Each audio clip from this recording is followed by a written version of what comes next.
Fred, I'm guessing this one didn't catch you by surprise with the physicality and the way they were so active on the boards. I guess. Well, I mean, I know I talked about. Sorry to cut you off. Good. I think you realize now why I had so much anxiety going into this game. That's a veteran team. They play 9 seniors. They got grad transfers. They just put you in a really tough situation because of their ability to shoot the ball, and they take care of it. Rozier he's a pit bull, and he does a great job setting those guys up. They don't have any fear. They never panic. When we got the thing up to double figures, they cut that thing back to 3. So, this is a good win for us. It's a team I think was right around 100 in the net, and it's a team I think has got a great chance to win their league and be in the NCAA tournament. So, proud of our guys for finding a way. That being said, yes, we have to start better.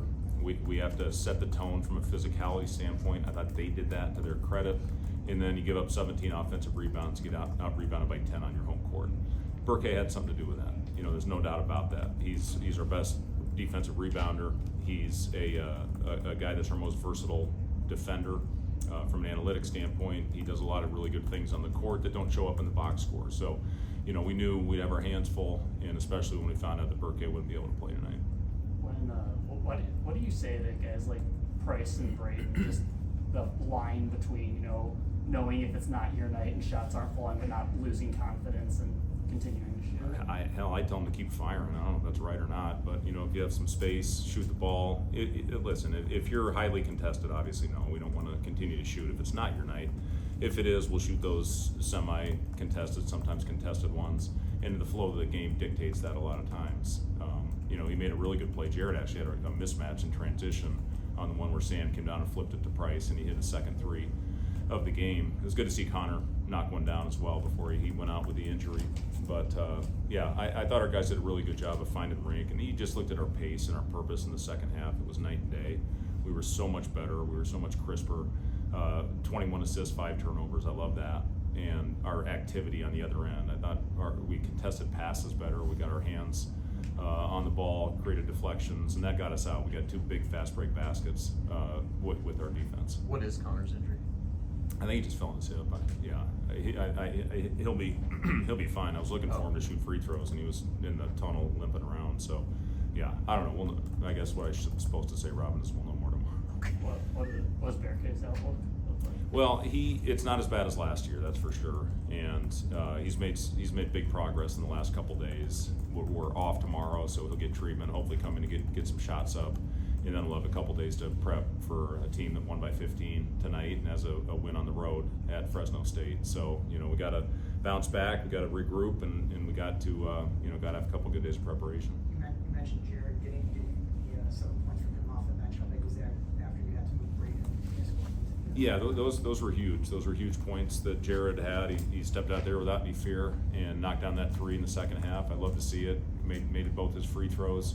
Thought he had a really good look in the paint on a mismatch. I thought our guys found him down there. And the biggest thing, I know I've talked about this with Jared, is he missed a lot of time, and he's still working himself back into shape and getting his timing and all that. But this is a good step for him to go out there and produce in a highly competitive game. Obviously, your stat line speaks for itself, but how impressive is that when I think he said they were rotating 3 bigs and then he was tired to still go 7 to 10 from the team? Yeah, it was, and we got a challenge with Rink, and I guess that went weird. But anyway, so what Rink was able to do tonight in extended minutes, we don't want to play him that much.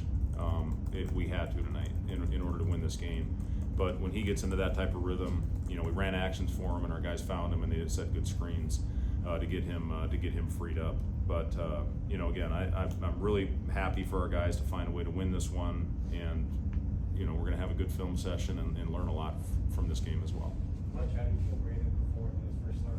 Yeah, I thought Braden had some big plays for us. That fast break was great when he was running down the right wing, streaking down the right wing. He's as athletic as anybody on our team, and I thought he battled. Out there all game long, even though his shot wasn't falling from the perimeter. And he's had an unbelievable start to the season. I'm happy for him and proud of him, and we're going to continue to ride him. In what ways do you feel like a 40-minute challenge like this will help you guys the next coming weeks, coming months after just the high in Kansas City? Yeah, it's important for us.